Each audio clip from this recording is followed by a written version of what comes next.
Life in roofing sales is a mental and emotional battlefield that no one else understands. I know what it's like, and I know that there are days that you wake up unmotivated, questioning your career, or even fantasizing about getting out or starting a business. But you're not alone, even if the social media world and hustle culture makes you feel like you're a complete loser. You're not. In this video, I'm going to share with you my top 15 philosophies to keep you motivated in achieving your goals in roofing sales.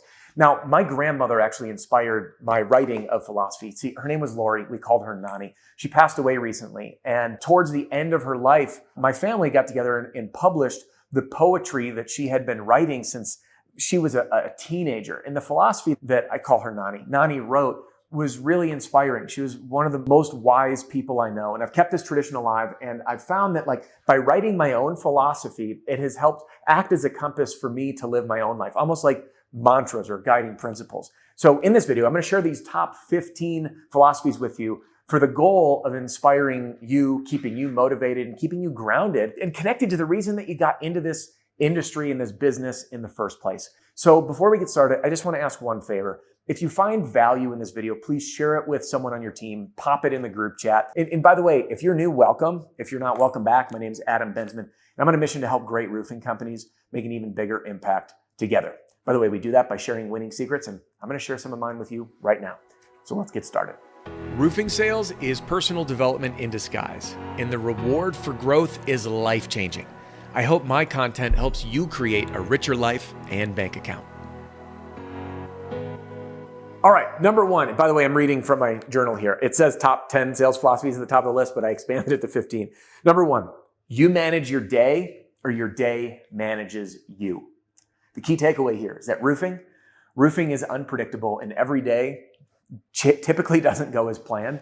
But what we need to do is plan our days the day before. When we show up to our day with a plan, proactively understanding what's important and what's not, and with contingency plans in place, we're able to survive with a level of control where we're not in reaction mode all the time. Number two, the only competitor you have is yourself. See, I want you to stop comparing yourself to other people on your team or even your competitors, because ultimately all that matters is where you are today and outperforming that on the next sales appointment over the next week, over the next month, over the next year. And if you do that and you measure against where you are, then that's all that matters. Now you'll see I have a gym in my office. You see the weight bench back there. I started doing calisthenics. I just learned my first muscle up on the straight pull-up bar. I could do them on rings, but I couldn't get them on a pull-up bar. And I was like, man, this feels like I'll never be able to do it. And it was so much effort to get one. And now I can link them up. I can do multiple muscle ups. But again, I can't compare myself to the dude that I learned from. By the way, it's Chris Horia. He runs a great YouTube channel. He's got a great app,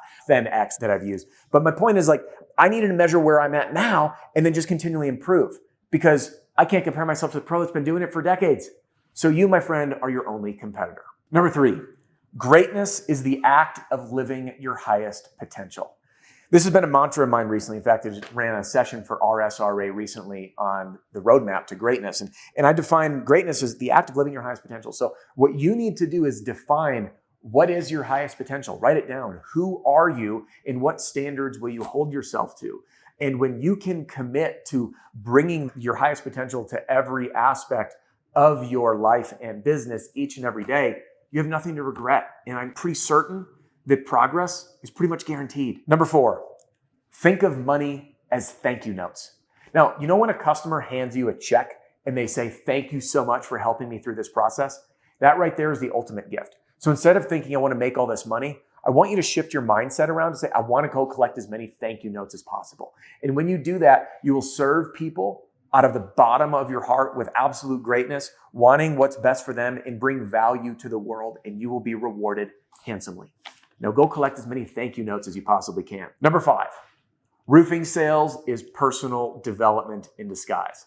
I say this in my book, The Roofing Sales Survival Guide, which became a #1 bestseller on Amazon. You can get a free copy, by the way. There's a link in the description, and I'm providing a free digital copy in my free training center.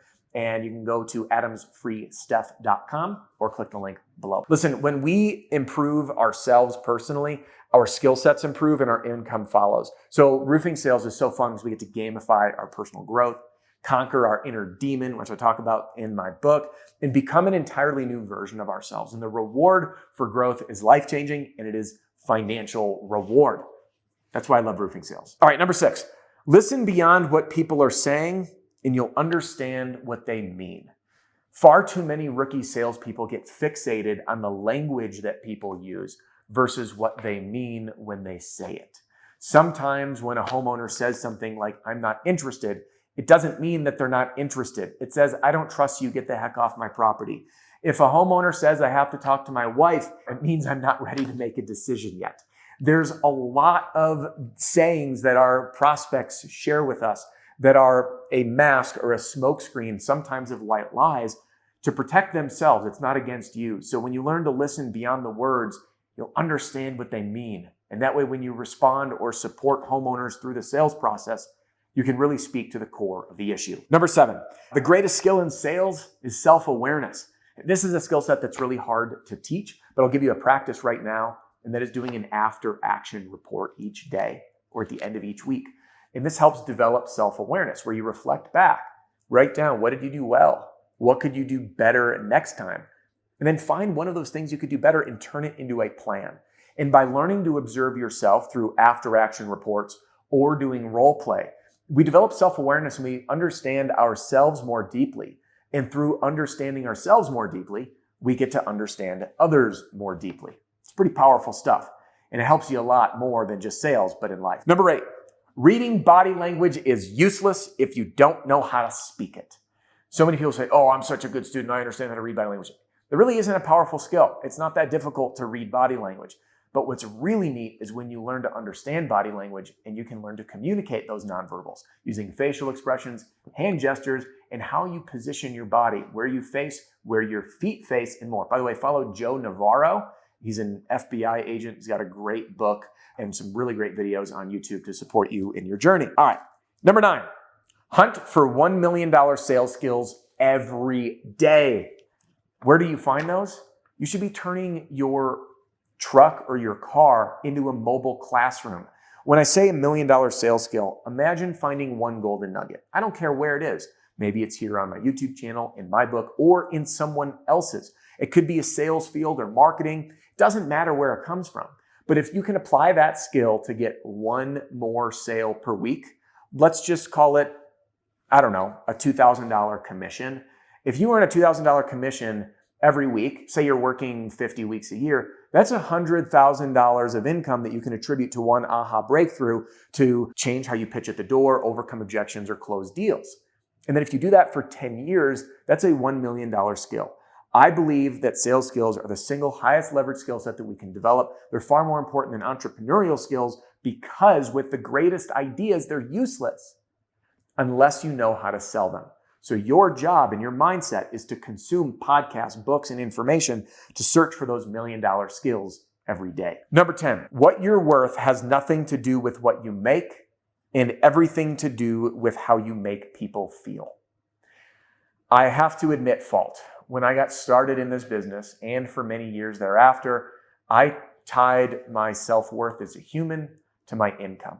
And I kept feeling like in order to be worthy, I needed to be worth more.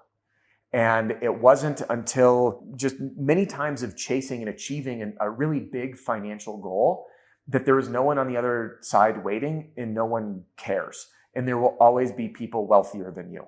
Always. What matters is how we make people feel.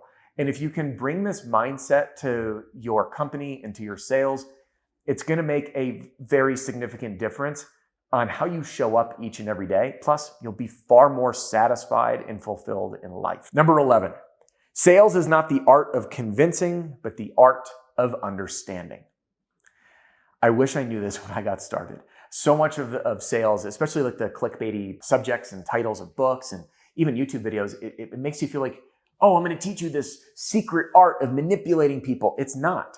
When you learn to understand your prospect, you can speak to their deepest, darkest concerns, their fears, and also their desires and help connect where they are and where they want to be. And when you really focus on being a salesperson of understanding, you don't preach and word vomit and try to push a sale, you understand and you facilitate change. 12, roofing sales isn't glamorous, but the lifestyle it creates is. I know when I got started, people say, hey, what do you do for a living? And I was afraid to tell them I was in roofing sales. A large part of that is because I was trained in my first interview. I didn't work for the company, by the way, but in my very first interview, they taught me how to conduct insurance fraud. And I knew at that point that the roofing industry was full of greed and corruption. And I started to tell people when they say, hey, what do you do for a living? I was like, I don't want to be associated with roofers. So I tell them I was in in-home sales. So I know that roofing isn't glamorous. No one comes up to you and you're like, I'm in roofing sales. But the lifestyle that creates is glamorous. And that's what matters most. All right. Number 13, hard work does not create success. The right work does. This, again, I just see so much. It's hard for me to call it false advice because the only person that could call it false advice would be you. But for me, it's false advice because there's a lot of times that I've worked really hard, but I've worked on the wrong things. And I have worked with people who think that they are working hard because they're confusing being busy with high output.